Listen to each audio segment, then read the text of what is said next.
Compro um imóvel agora? Não compro? Vale a pena, porque a taxa de juros está baixa, então vale a pena fazer um financiamento de 10, 15 anos? Como é que fica a taxa de juros? A taxa de juros sobe no meio do financiamento? Não sobe? Esse é o e-mail do nosso telespectador, que está aí sempre com uma indagação a esta jornalista. Então vamos aproveitar, senhores, que temos aqui Ricardo Amorim, economista da Rican Consultoria, para termos uma ideia sobre possibilidades de crise, Ricardo, no mercado imobiliário. Vamos lá. Bom, eu tinha essa mesma preocupação e resolvi estudar esse tema profundamente. O que eu estou chamando de profundamente foi o seguinte: eu peguei todas as bolhas imobiliárias que eu consegui encontrar que estouraram no mundo de 1900 para cá e fui ver o que elas tinham em comum. A primeira coisa que eu fiz foi separar dois tipos de bolhas imobiliárias, porque algumas são causadas por razões locais, regionais. Vou dar um exemplo. Teve busca de ouro no meio oeste americano, foi um monte de gente para lá, bolha imobiliária. Você pode pensar, sei lá, Altamira no Pará hoje, de uma hora para outra constrói em Belo Monte, aquele gigante. Vai ter que ir um monte de gente para lá. Essas eu deixei para lá porque essas, quando estouram, elas não causam grandes efeitos nacionais. Mesmo que elas estourem, elas não trazem a economia abaixo. As outras trazem. Quando eu digo trazem abaixo, vou dar um exemplo para vocês. Hoje, nos Estados Unidos, se constrói 7 vezes menos do que em 2007. No Japão, hoje, se constrói 3 vezes menos que em 91, que foi quando estourou a bolha imobiliária. E não é só que se constrói menos, se vende menos automóvel, porque quando estoura a bolha imobiliária, os bancos perdem dinheiro e cortam crédito. Tudo que depende de crédito para vender não tem o mesmo desempenho que antes. Bom, aí eu separei e fui estudar as outras e olhar o que elas têm em comum. Primeira coisa que eu fiz foi pegar as bolhas no ano que estouraram e tentar falar, bom, uma coisa que toda bolha tem é muita construção. O Brasil hoje parece um canteiro de obras. Nossa, uma coisa absurda. E aí eu fui olhar, bom, como é que eu comparo um país com outro em épocas diferentes? Eu usei a seguinte métrica. Qual era o consumo anual per capita de cimento em cada um dos países no ano em que a bolha estourou? Primeira coisa que eu fiz foi medir isso para o Brasil. O último dado oficial do Brasil é só de dezembro de 2010, são 311 quilos. Eu atualizei isso para hoje.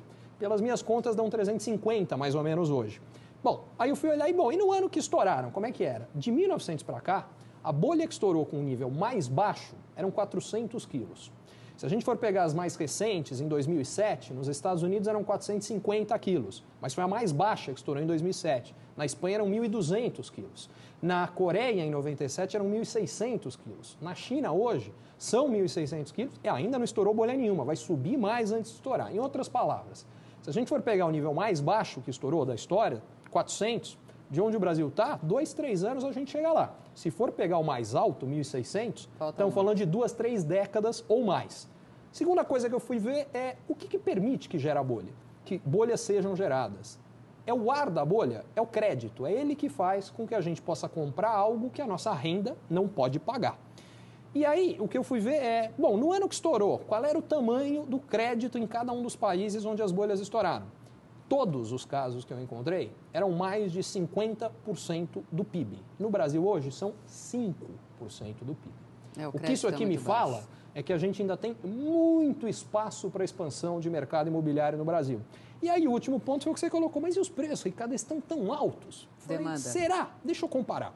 Eu fiz o seguinte, eu peguei hoje as 400 cidades com os maiores mercados imobiliários no mundo e fui comparar o nível de preço. Só que eu tinha que comparar o nível de preço em relação ao que as pessoas podem pagar. Salário, claro. Então, exatamente, eu dividi o preço do imóvel médio vendido em cada uma dessas 400 cidades pelo preço pelo salário médio em cada uma dessas cidades. Ou, em outras palavras, quantos anos de salários as pessoas precisam gastar para comprar o imóvel médio vendido nessas cidades. E comparei, agora não me lembro, acho que eram 24 ou 25 cidades brasileiras que estavam nessa amostra com o resto do mundo. E aí me conta uma coisa, Salete, quantas brasileiras você acha que tem entre as 20 mais caras do mundo hoje? Algum palpite?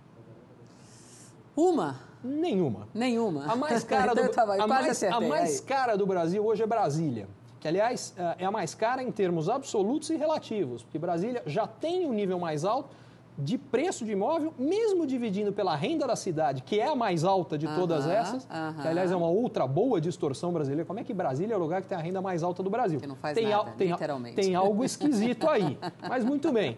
De qualquer forma, mesmo Brasília não está entre as mais caras. Brasília é 2,5 vezes mais barata que a cidade mais cara do mundo hoje, que é Rabat, no Marrocos. Aliás, todas as mais caras estão em países emergentes. A gente tem a sensação que está tudo muito caro no Brasil, porque quando você compara, você fala, poxa, Miami está muito mais barato que qualquer cidade de costa brasileira. E está. Só que tem o seguinte, Miami está 5 vezes mais barato do que era em 2007. É Miami que está barato internacionalmente, não nós que estamos caros. O segundo ponto é, entre as 100 mais caras, só tem mais 2 cidades brasileiras. Uma delas é o Rio de Janeiro. Nossa, e a outra é Balneário Camboriú. Todas as outras brasileiras não estão sequer entre as 100 mais caras do mundo. Por que elas parecem tão caras para nós brasileiros? Porque subiu muito o preço nos últimos anos. Uma valorização repentina, mas o que acontece é que os preços eram muito baratos no Brasil. Não é que hoje eles estão caros. E por que eram muito baratos? Porque esse crédito, que hoje é de 5% do PIB, há 5 anos ele era de 1% do PIB. O que isso significa é o seguinte, de uma hora para outra, 5 vezes mais gente pôde comprar imóvel. Se aumenta tanto a procura, os preços tinham que subir. Agora, se ainda 5% é pouco e deve crescer muito mais, o que isso me diz é que o mais provável é que a gente vá continuar a ver altas de preço. Para o Brasil como um todo. Não quer dizer que não haja lugares onde os preços estão excessivos e possa acontecer ajustes. Eles são até saudáveis, é isso que evita que uma bolha estoure mais para frente. Mas olhando para o Brasil como um todo, o mais provável é mais alta de preço, provavelmente não no mesmo ritmo dos últimos anos, num ritmo menor. Porque se eu falei que o crédito vai de 1% para 5%, multiplica por 5 os compradores. Para multiplicar por 5 de novo os compradores, você tem que ir de 5 para 25, coisa que não deve acontecer no mesmo período. Vai ser mais lento o ritmo de crescimento daqui para frente. Você ficou convencido de que vai haver valorização no mercado imobiliário? Não corremos o risco no curto prazo de bolhas, estamos muito aquém, de acordo com a análise, aliás, muito interessante, esse estudo que você fez, muito interessante. E aí, está na hora de comprar?